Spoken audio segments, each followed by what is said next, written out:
The ultimate question. Where exactly do you find clients as a freelancer? I thought for fun, this is totally my idea of fun, I would make a list, a table if you will, of all the freelance clients I've worked with over the past 5 years and share where I found them in this video. I honestly at first thought it would have been between 20 to 30 clients that I've worked with before, but I dug around deep in the archives in my inbox and was able to find 41 freelance clients that I had worked with on a paid basis. So let's talk about them. Let's talk about where they came from, right? Where did I find them? Plus, I also thought I would share some of the rates I was charging for each client and how that progressed, and how my strategies changed as I grew more confident as a freelancer.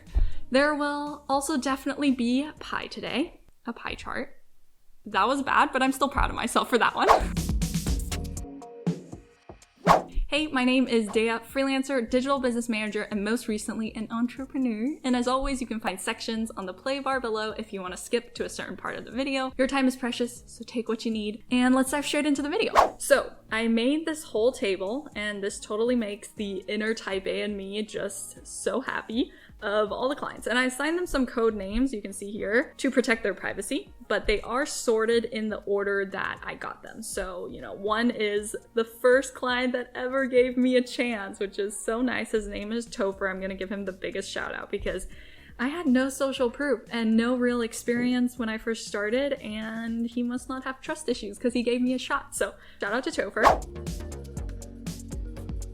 And let's dive into this and take a look. So the first column I thought I would pull up is what work I exactly did for my clients. So let's see what we did generally across the board. So I would say like clean up document, prepare a slide, create scripts, create a Photoshop template, voiceover.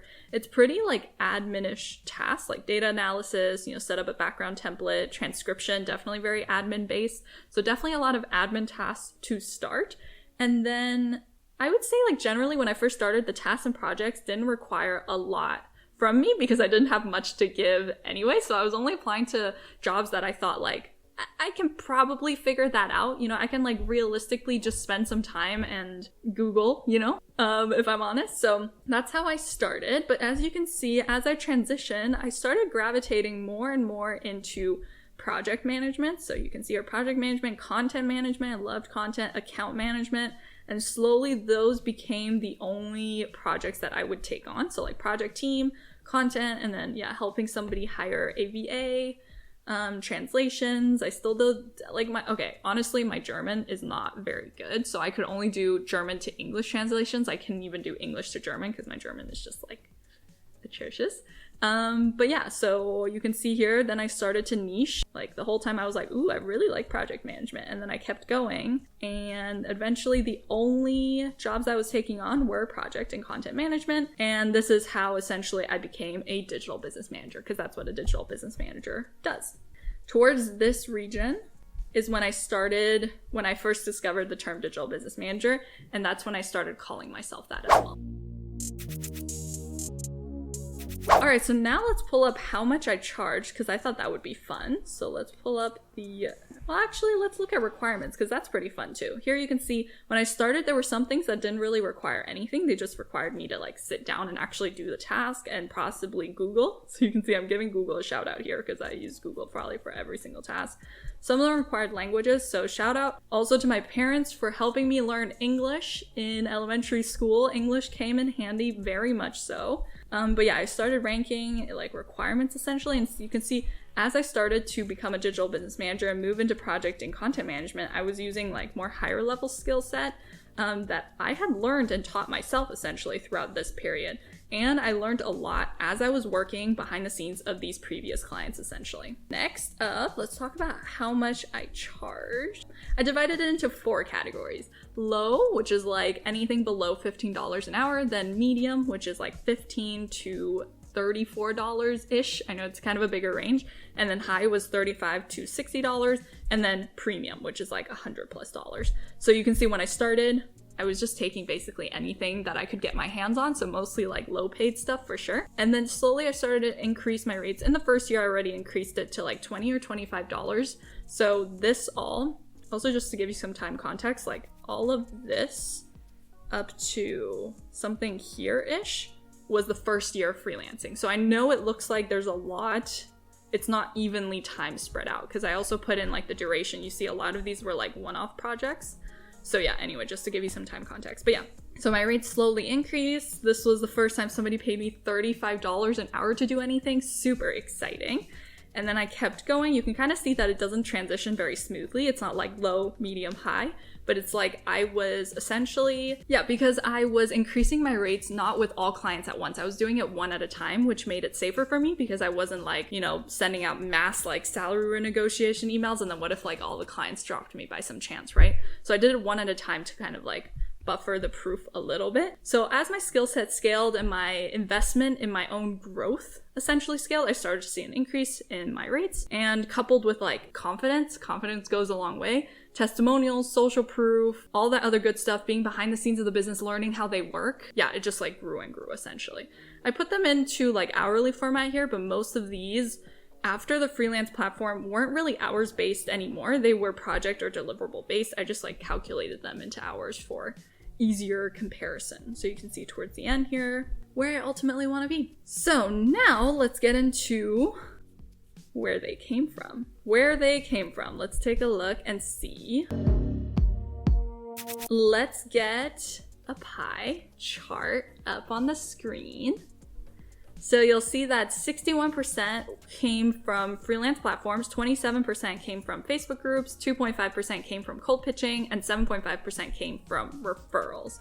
When I first started, I knew nobody that wanted to do what I wanted to do. So I started on freelance platforms like I've already talked about before a few times. But after about a year or so of using freelance platforms, like I mentioned, like this is the kind of the 1 year mark at this point, I stopped using freelance platforms, which I'll like dive into a little bit more of why I stopped using them. But I shifted completely away from freelance platforms. You'll see towards the end, I go into like Facebook groups, referrals, and cold pitch.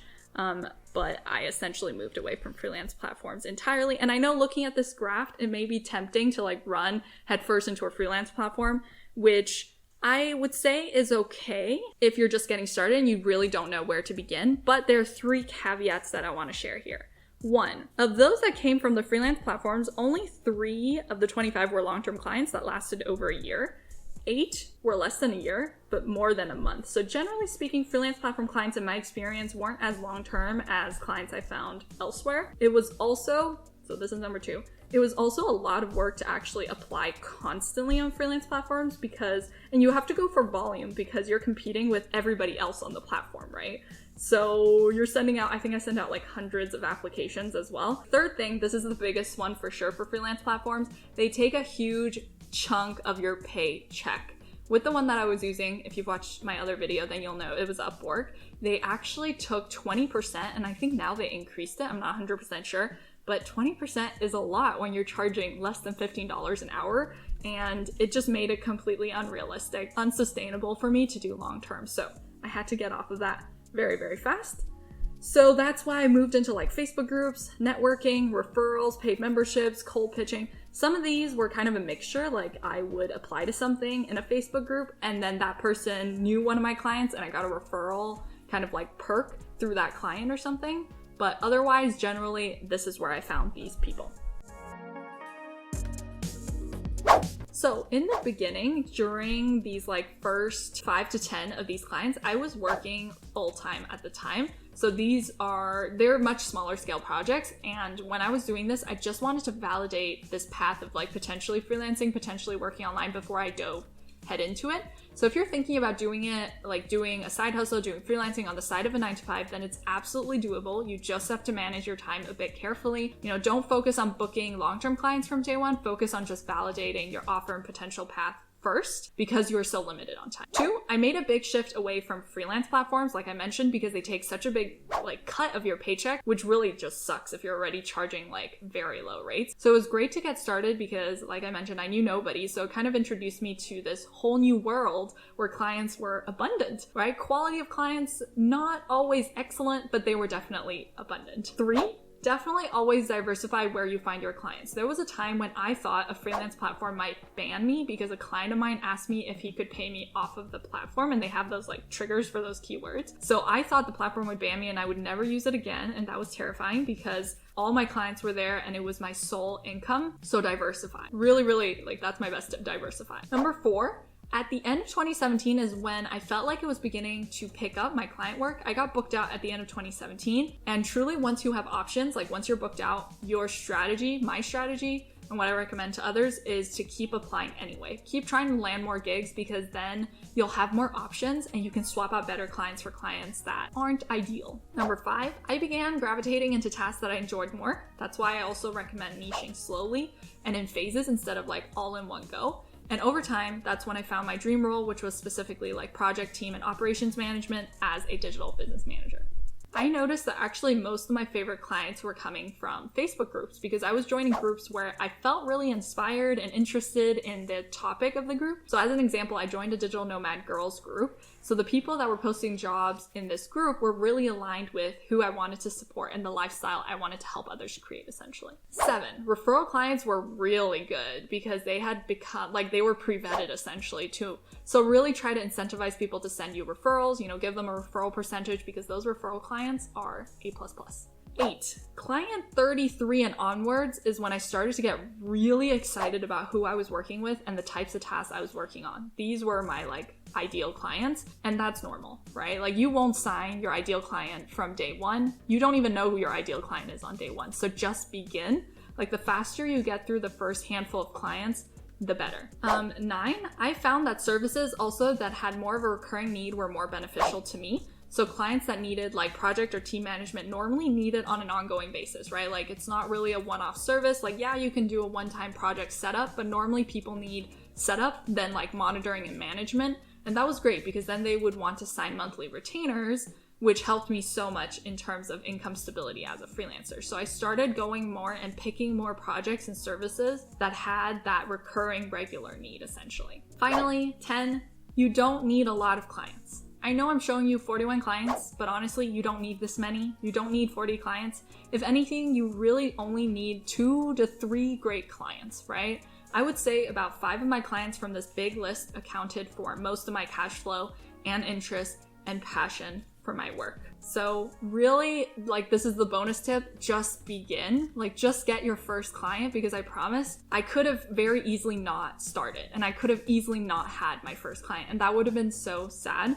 And it's really only once I got that first client that everything else kind of like unraveled from there. So just begin, get that first client, and I promise like the rest of the path will show up once you take those steps, but you're not going to magically see the exact path before you've even started. Sometimes the steps appear as you're stepping on to the next phase, essentially. But yeah, that is it.